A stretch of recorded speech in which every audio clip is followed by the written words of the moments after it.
Bonjour, bienvenue à tous sur cette vidéo. Je me nomme Moulhari, étudiante à l'Institut universitaire de technologie. Dans le cadre, je suis en niveau 3, réseau et sécurité informatique.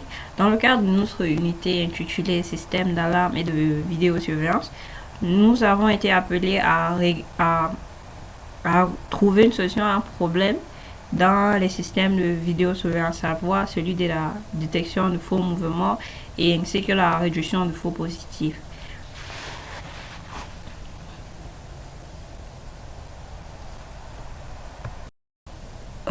Pour ces faits, nous avons opté pour la solution des détecteurs de faux mouvements. Alors, ce sont des caméras qui capturent des images. Ces images sont ensuite pré-traitées pour améliorer la qualité. Des algorithmes détectent les mouvements, puis les analysent pour déterminer s'ils sont réels ou faux. Les mouvements sont ensuite classés et les faux mouvements sont éliminés. Enfin, les alertes sont envoyées en cas de mouvement réel.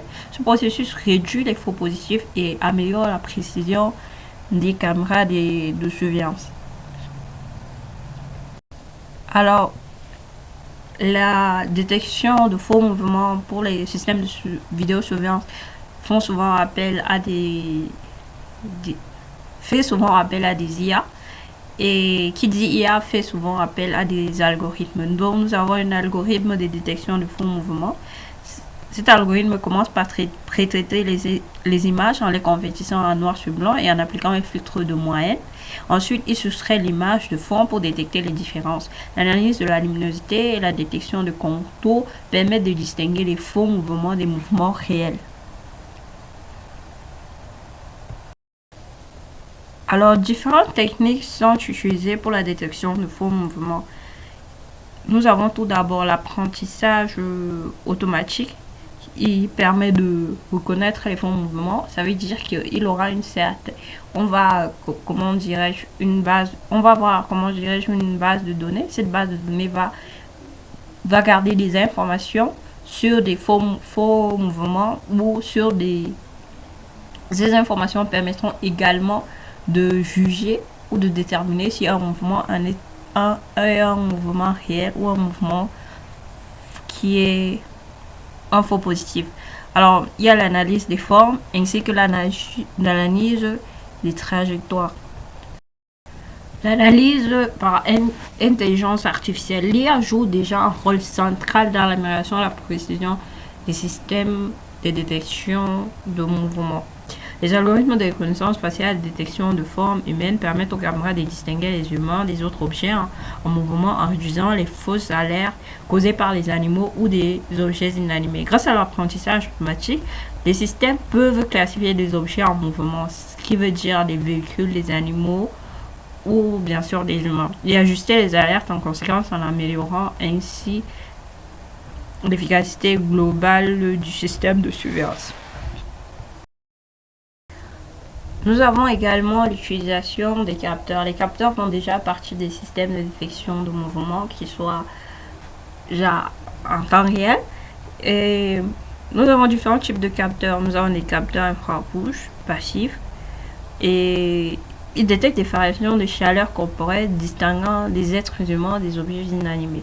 Les capteurs de vibration, ils détectent des vibrations, des chocs, et ainsi à identifier les tentatives de sabotage ou les mouvements anormaux.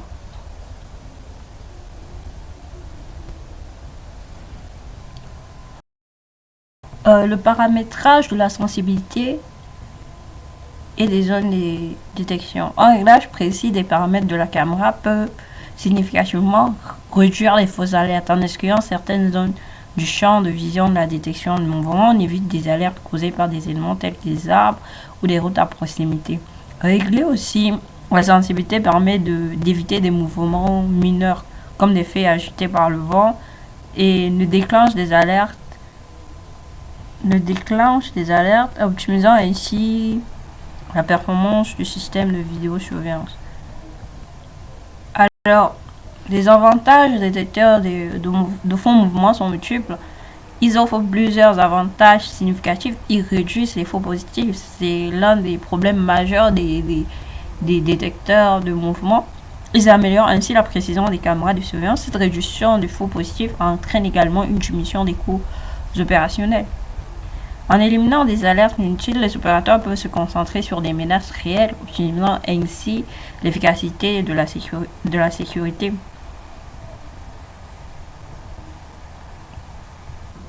Alors, nous avons essayé de voir quelques exemples de détecteurs de faux mouvements. Il faut savoir qu'il existe plusieurs types de détecteurs de faux mouvements. Les détecteurs basés sur la différentes images, ils comparent des images consécutives. Il y a celles basées sur la détection des contours identifiés des objets en mouvement. D'autres détecteurs se concentrent sur des zones spécifiques ou utilisent l'apprentissage automatique, comme l'avait dit au tout début de... Alors, les exemples de produits utilisant des détecteurs, nous avons des caméras de surveillance intelligentes, des systèmes de sécurité domestique et les systèmes de surveillance de trafic. Ils utilisent des détecteurs de faux mouvements. Ces technologies permettent de détecter les mouvements suspects et de déclencher des alarmes de manière efficace.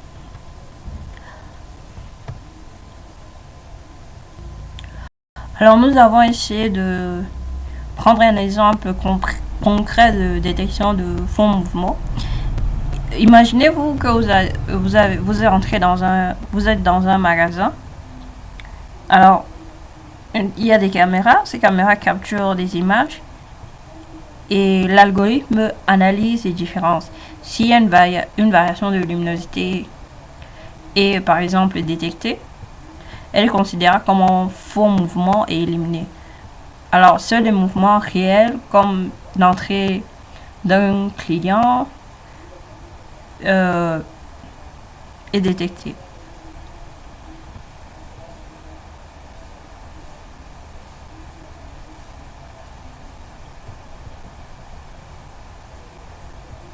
Dans le cadre de notre cours, notre enseignant nous avait demandé d'étudier le bâtiment de notre administration et de voir comment on pouvait implémenter un système de vidéosurveillance. Et pour ce faire, bon, à la fin de cet exercice, bien sûr, nous avait donné un autre exercice qui consistait à faire un devis des différents matériaux, des différents équipements que nous avons proposés. Et pour bien mener cela, nous avons tout d'abord fait des recherches sur le prix des équipements sur le marché camerounais. Un système qui est un bon système doit aussi ne pas aller au-delà du budget de la personne qui souhaite l'implémenter. Donc, le prix est important. Alors, nous sommes répartis le travail parce que nous étions quand même face à un grand bâtiment. Et nous avons divisé le bâtiment en 4 et puisque c'était un bâtiment assez symétrique, on a pu le diviser en 4 et de notre côté, on avait un bâtiment de 2 étages. Nous, on était au 2e étage. Du côté, je ne me souviens plus exactement du côté. Mais bon, nous avons opté pour 3 caméras avec vision nocturne, détection de mouvement et une caméra 360 degrés. Nous avons aussi opté pour des NVR, Network Video Recorder. Et nous avons choisi, c'est la 4 canaux pour la gestion de l'enregistrement des flux vidéo. Un disque de 1 Tera qui n'est pas vraiment suffisant, mais compte tenu de la situation, nous avons opté pour cela parce que le système peut vivre avec ceci. Nous avons des onduleurs pour assurer la continuité en cas de coupure de courant. Alors, ainsi, nous avons fait un budget estimatif. Nous avons des équipements, des caméras IP-HD. Nous en avons pris 2, mais nous en avons pris 3, là je vois 2. Donc, 3 caméras qui font un prix total de 150 000. Des NVR 4 canaux, 70 000. Et un disque de 1 Tera à 60 000 francs. Le tout nous ramène à peu près 300 000. Alors, la solution que nous avons proposée offre plusieurs avantages, à savoir une surveillance continue et garantissant une sécurité constante, la réduction de fausses alertes grâce à l'IA et aux capteurs avancés. Les alertes sont plus pertinentes et précises. L'accès à distance, nous avons un routeur, ce qui veut dire que avec le système qui est d'abord déjà en place, nous pouvons accéder aux flux vidéo à travers un réseau privé peut-être sécurisé. L'un des derniers points de notre exercice était d'évaluer ainsi que de faire une comparaison entre ce que pourra apporter notre système à, à l'administration, au bâtiment dans lequel nous allons l'installer. Donc, nous découvrons ici comment évaluer l'impact financier d'un système de vidéosurveillance. Nous aborderons l'identification des coûts, l'analyse des avantages et le calcul du retour sur investissement. Cette présentation nous guidera probablement vers une prise de décision éclairée. Alors, la première étape, c'est de définir les objectifs et les critères. Donc, les objectifs clés sont entre autres la réduction des coûts de sécurité, l'amélioration de la sécurité des employés et des biens, l'augmentation de la productivité. Alors les critères d'évaluation sont le coût du système, la qualité des images, la facilité d'installation et d'utilisation aussi, ainsi que la maintenance. Tantine! Alors l'étape 2, c'est le calcul des coûts du système. Alors on a le coût initial qui inclut les achats, l'installation, ainsi que tous les frais initiaux. Les coûts récurrents, c'est-à-dire la maintenance, réparation, remplacement d'équipements.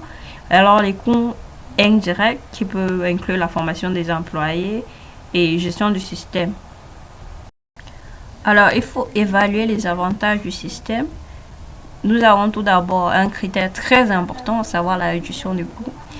Évaluer les coûts évités grâce à la réduction des vols ou bien tout simplement grâce à la réduction des vols ou aussi la dissuasion.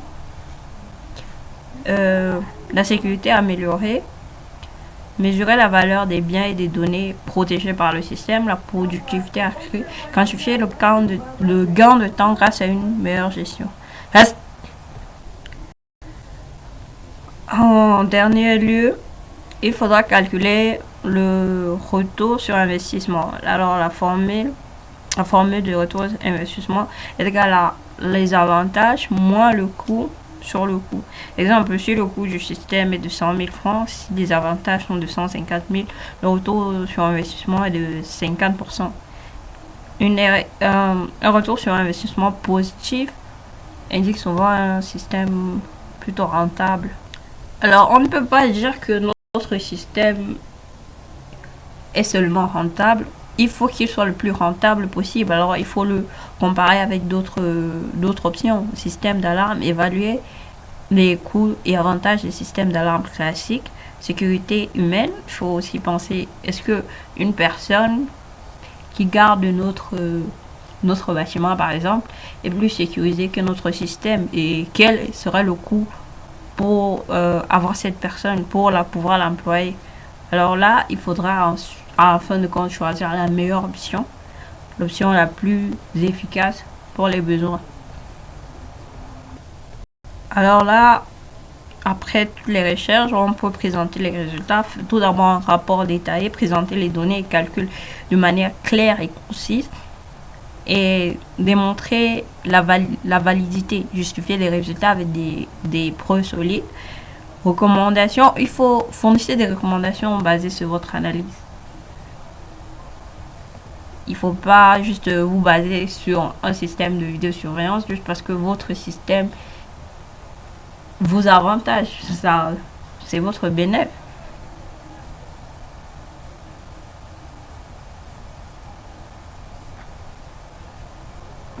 Alors, nous avons fait un petit résumé de l'évaluation d'un système l'évaluation économique d'un système de vidéosurveillance. Alors, pour évaluer un système, il faut tout d'abord définir des objectifs et des critères, calculer les coûts initiaux, récurrents et indirects, évaluer les avantages tels que la réduction des coûts de sécurité et l'amélioration de la productivité. Calculer le RSI, comparer les résultats avec d'autres options. Alors, une fois votre évaluation économique terminée, vous pourrez prendre des décisions éclairées et considérer les avantages à long terme du système. Procéder aussi à une analyse approfondie pour optimiser votre investissement.